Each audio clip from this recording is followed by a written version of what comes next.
Yo, what is going on, guys? Welcome back to the channel. This is a really exciting series that I've started. It's called Zero to Hero, and what it's all about is for the next 4 weeks I'll be piloting one deck and I'll be breaking it down as I go in my journey. I'll be showing you local reports, deck profiles, combos, theories, matchups, and just about anything else to do with Sunavalon. And yeah, this is the deck I've chosen. I've been doing a lot of testing online with the deck. I love it playing on Master Duel, and we're about to get Brave in Master Duel as well, so it's going to be really exciting to play it once we get that upgrade. But for TCG, I'm using the Therion and Brave build. And yeah, I don't think we should waste any time. Let's just get straight into it. One thing to note, actually, I'll be going to a locals tomorrow, and there's a lot of good competition there. So I'm really excited to bring this deck. I think it's going to be really interesting. I don't think people expect it at all. People usually know me for playing branded, so when I bring this, it should be really interesting. And yeah, I think we should just get straight into the monsters now.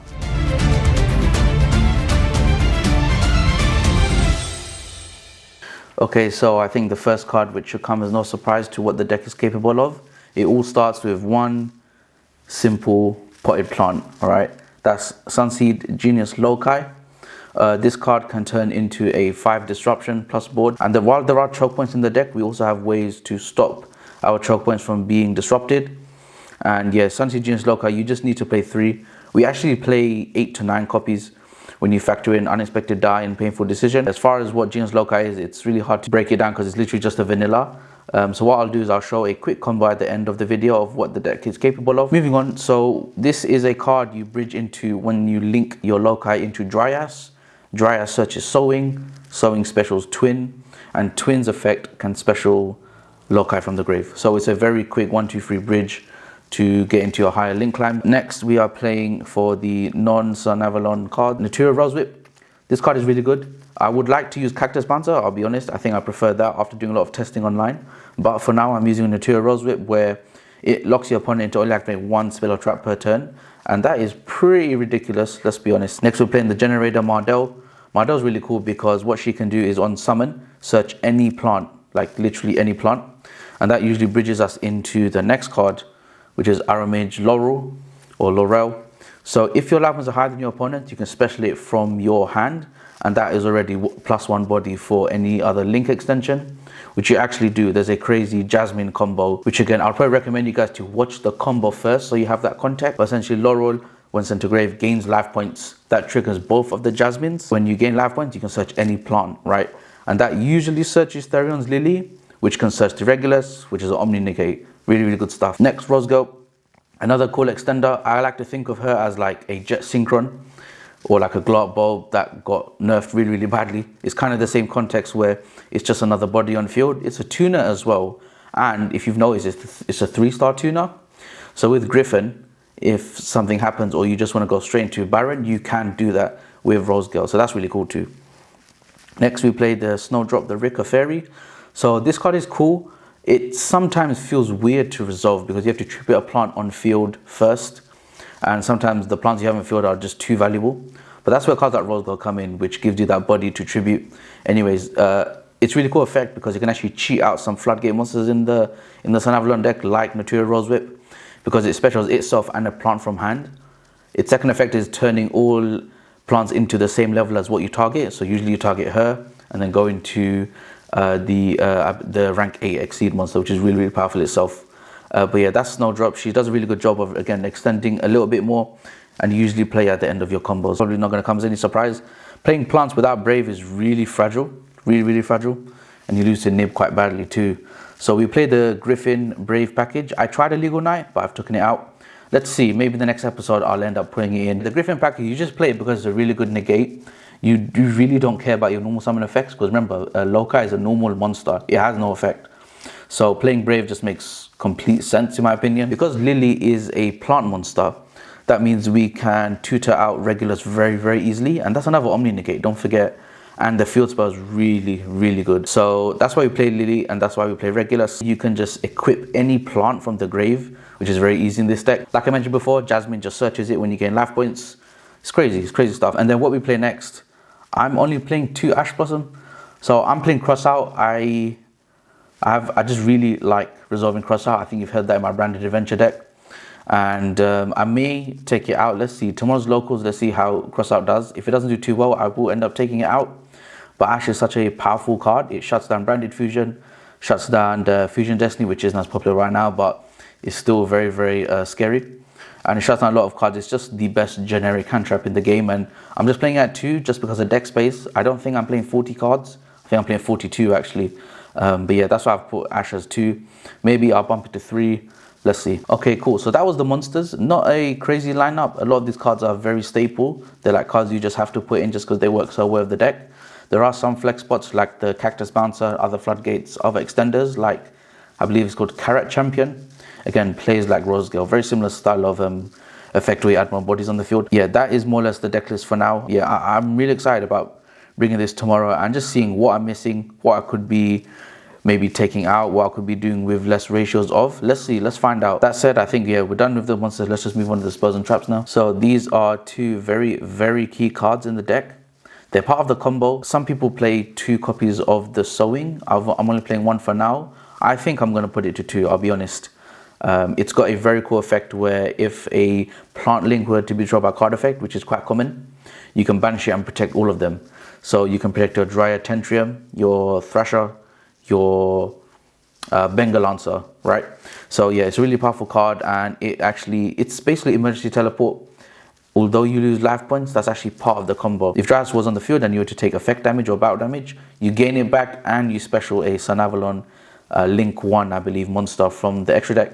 Again, that just gives you more bodies to climb into those scary, powerful Plant Link monsters. Shrine is a really cool one. I like this card a lot. The only issue is you do have to discard just to actually activate it. And that's not even the part where you get to actually do what it's supposed to do. So Shrine says once per turn you can special 1 level 4 lower normal plant monster. One thing to mention as well, you need a Sunavalon Link monster on the field to actually activate this card. In some ways it can feel like such a dead card, but at the same time it's an extender after like every extender you've already done. But it works in the combo and you play it because it has a very cool recursion at the same time. At the end phase of your opponent's turn, you can Centigrave and set any continuous trap. Now that doesn't mean we should be playing stuff like Anti-Spell in the main. I don't think so. I think that's the wrong call. But it can set the Sunavalon Bloom if it happens to go to the graveyard. And this card is one of the many closers in the deck, and this card can OTK very, very easily. So it's good that Shrine has that recursion. Next, we just play some other cards that tutor out Loci. Because again, Loci is the card that gets the whole deck going, you have to make sure you see at least 1 copy of the card. The very basic cards, Die is probably the craziest one. It's an E-Tele if you control no monsters. And because it's specials, you have that normal summon left in your hand. And if you had Cactus Bouncer, that is where it would come in handy really, really well. But that's fine because we still play Rose Whip, which is another floodgate. And yeah, Unexpected Die is just a great card. And it's an E-Tele. It's not once per turn, although you have to control no monsters.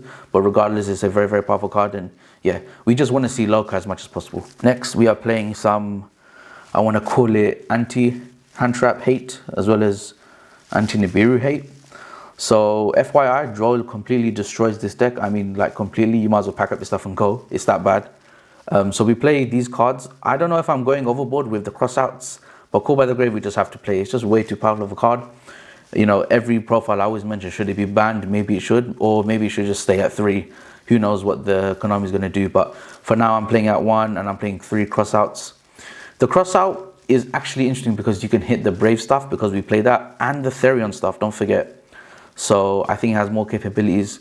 Again, tomorrow's going to be interesting. I'm going to see how much crossout resolves and how impactful it is. If it's not as impactful, I'm just going to drop it and make more deck space. Next, we are playing cards that newly arrived thanks to Duels from the Deep, which are the Forbidden Droplets. So because we are playing a combo deck, you kind of end up needing to play Droplet. If you go first, it's not bad, although you really want to see your combo stuff. Going second is where the power of this card comes in. Let's say you activate a spell or an imperm as your first action. You chain Droplets, you send that card which is already resolving. So it's like a free material for the Droplet negate, and then you send other stuff, and that just lets you go off with your combo. If you have Loci, Droplet, and 3 other random cards, that's enough to usually go full combo and win the game. And I've done that multiple times in Master Duel, which, you know, while it's a whole different meta, it's actually still a really good example of what Droplets and Loci are capable of. No surprise again, we showed the Brave stuff before, so we are playing 3 Rites, Fateful, and Dracoback. It can actually equip to Loci, which is crazy, and I don't think people expect it because it's a normal monster. So yeah, Draco back has a lot of application in this deck, and I don't think you play this deck without Brave. It's just too risky, and I don't think it's smart. Which some might say, you know, this might not be a budget deck, which unfortunately that might be the case. Because yeah, playing without Brave is difficult. You know, we have stuff like Draco back and Rights, which have great synergy with Loci. But yeah, Brave package is there just for, again, that Omni Negate, that anti-Nibiru protection. And then next we play the 1 of Colosseum. So you might have noticed I'm playing 1 Colosseum, 3 Lily and 1 Regulus. The reason for that is the package is so efficient with Plant Link that you can, after you search Lily, summon Lily, send a card to grave, search the field spell such as Regulus, and you're chilling because you've just got your Omni Negate. And then obviously Colosseum has its own, I guess, utility where it protects your stuff by battle and adds Ethereum to hand when a monster drop by battle. So yeah, Colosseum is a really, really powerful card. Of course, we play it just to search Regulus, let's be honest. Because Lily can get there and it's a plant, that whole 5-card package really feels like a Sunavalon card or feels like a Plant Link card. But yeah, that's the spells. I'll go straight into the traps, guys. There isn't much here to talk about. I'm running 2 Infinite Impermanences. I really like this card. I love it going first or going second. And again, it works really well with droplets. It's also good cross out target. Imperming our Sunavalon Dryas hurts really, really bad. So having it as a cross out target is really good. And obviously if you have 2, you're more likely to resolve it with cross out. And yeah, Imperm is Imperm, enough said about that. But yeah, the fun card about the deck, Sunavalon Bloom. This art is really cool too. I believe it's the Link 4 monster, just like really, really angry and stuff. But yeah, Sunavalon Bloom it's not a skill drain, although everyone, even I at first, was describing it as a skill drain. What it is, the easiest way to explain it is like a infinite impermanence, but a board-wide negation. If you control a level Link 4 plant monster, which is fine because we have a lot of those on our end combo. But yeah, the greatest thing about this card really is the fact it can OTK very quickly. If any plant battles, whatever is pointing to it, it will gain its attack. And with Dryad at the extra monster zone, you have Thrasher at 4k, maybe you have a Bengal Lancer. If Bengal Lancer, Thrasher attack, and then the Dryad attacks, activate the trap card in the damage step, gains 6500, and that usually spells out game. So yeah, Bloom is an amazing card. I really, really like resolving this card. I've actually been climbing with this deck on Master Duel, and yeah, Bloom is like the card that wins me most games. It's Thrasher and Bloom. And so yeah, guys, that was the spell and trap ratio. Again, I am interested in seeing what or how this deck performs with locals tomorrow. There's a lot of strong competition there, and I just want to see how this deck fares against everything else. I like to think I've built a very powerful version of the deck. There are some versions out there with Punk, and I think those are really powerful because they have Necrosynchron, which brings out Baron, which brings out Loci. And that's a really smart way of, I think, again, having an extra copy of Loci in your deck. I may test that in the future, but for now, I'm really happy with this version. And yeah, we'll see how it goes tomorrow. Hopefully we win some packs. Hopefully we get some OTS packs as well. That would be nice. And then yeah, I think we should just move on to the extra deck now. Okay, so we're moving on to the extra deck now. This card is paired with Loci as the most important cards of the deck, the VIP, if you will. The fact it can bring out 3 extra bodies on the field is crazy, because on summon in the extra monster zone, if you use Loci's material, it searches Sowing. Again, Sowing brings out Twin from the deck. Chainlink 1 Twin to special Loci from grave. Chainlink 2 Dryas to, I believe, special Sunvine Healer because you've taken damage. And Healer is what gets you to that 8300 threshold, which makes your Mardell into Aromage Laurel live. And that is where the whole combo really gets crazy, because you end on a board of like 2 Link 4s, Omni Negate, you get the drill. But yeah, Dryas is like one of our most important cards, and trying to recover after it's been negated is really, really tough. That said, I think you play 3 of it simply for that reason. You know, being able to recycle them out and get rid of one and get another one is really good. And something to note, they're not once per turn. Their effects are not once per turn. And that means we can bring one out, activate its effect to search, bring another one out, search again. And that's how we actually search the Shrine and the Sowing in one combo. Next, my favorite card of the deck. I actually wish this card had like a secret rare. Just is so cool, this card. The fact it can go to 4k if you target Dryad, the Link 4, on its summon. And also it can OTK really well with thanks to Melius, the Link 3. But really what's like scary about this card is, other than its crazy attack and OTK potential, when it destroys a monster by battle, it can special that monster to a zone one of your link monsters points to. And that's really scary because, again, that's like another way of OTKing. You only play healer for that very early part of the combo. But for now, yeah, I'm playing at 1. So that's why I play healer. It's a bridge, more or less. Okay, next card. This card is broken, man. This card is broken. What's crazy is the first effect is just as OP. It's just as strong. Tribute any monster it points to. Doesn't have to be a plant. Special a plant from deck. Now, characters bound can't be special summoned, unfortunately. But we can actually bring out Naturia Rose with this card. So if you get hand trapped and you realize your combo is not going to be as high of a ceiling, maybe go for that route with Rose Whip. For the most part, we combo this by tributing the twin that's left on the field. Tribute Twin, special Mardel's effect, add Laurel, because you remember your life points are higher than your opponent, you've just resolved healer. Laurel can special itself as a body. And the next card, at first glance, I thought this card was super ugly, but I just think it's kind of cool now. Like, it just looks funny to me. It's an abomination, let's call it that. I guess the trees are fighting back, man. Global warming is getting insane. But yeah, I'm rambling. Melius is great because it can special Loci when it's summoned. And that's how you bridge into your Bengal Lancer, which bridges into your Sunavalon Tentrium. So having 2 Melius, again, is part of the combo. And you just need to play at 2. It's really, really powerful. It can make Thrasher attack multiple times. And that's the other part of this card that people forget. Or I guess people don't expect. Let's say people don't expect. Because it can OTK out of nowhere. Next card. So I was speaking a lot about these cards, Bengal Lancer and Sunavalon Tentrium. Okay, I thought I got the name right. It is a bit of a confusing name. Bengal Lancer at 2. I don't know if I'm going to play at 2. Maybe that's where the Sunvine Healer will come in, the second copy. But for now, I'm playing at 2, and it does actually come up. So Bengal Lancer is a once per turn quick effect, only on the main phase. You lose life points equal to the attack of the monster you bounced. So just keep that in mind. There are very, very awkward situations where if you're on like turn 3 or 4 or 5 or 6, you really can't bounce it because you're just that low on life points. But again, Bengal Lancer can also come back to the field. It's a cool effect, I guess, you know, plants keep growing, maybe that's part of the lore. But basically you banish materials, link materials from your grave equal to link rating 4, and then you bring him out.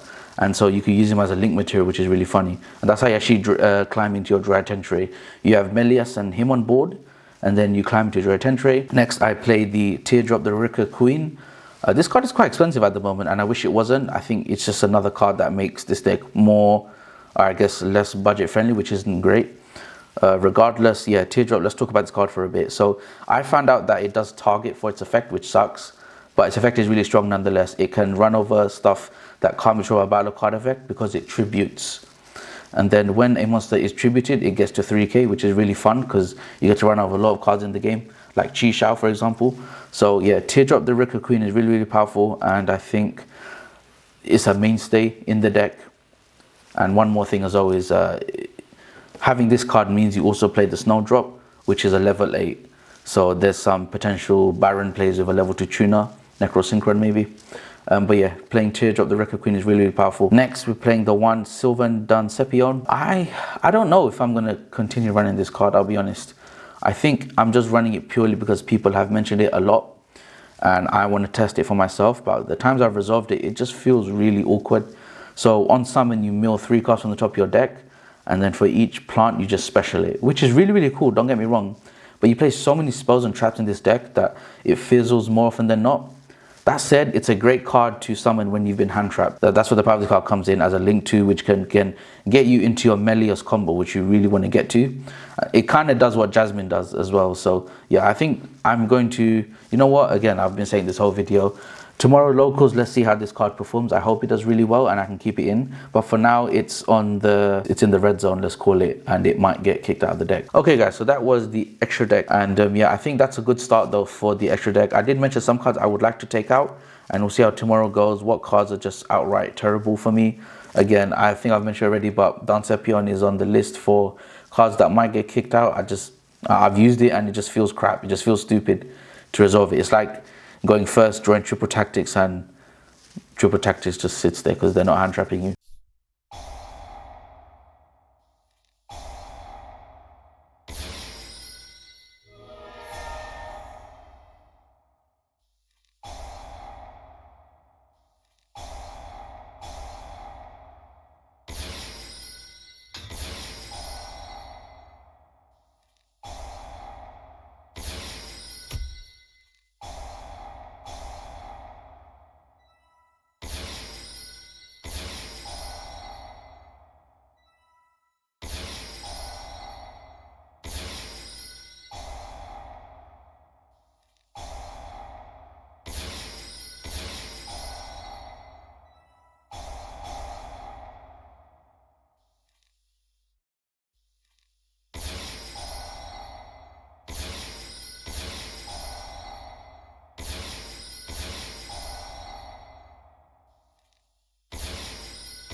So that pretty much wraps up the deck profile. Hope you guys were able to learn something. Hope you guys were able to pick up on a few things that Sunavalon can do, and maybe the pros and cons about them, maybe where you should be hand trapping them.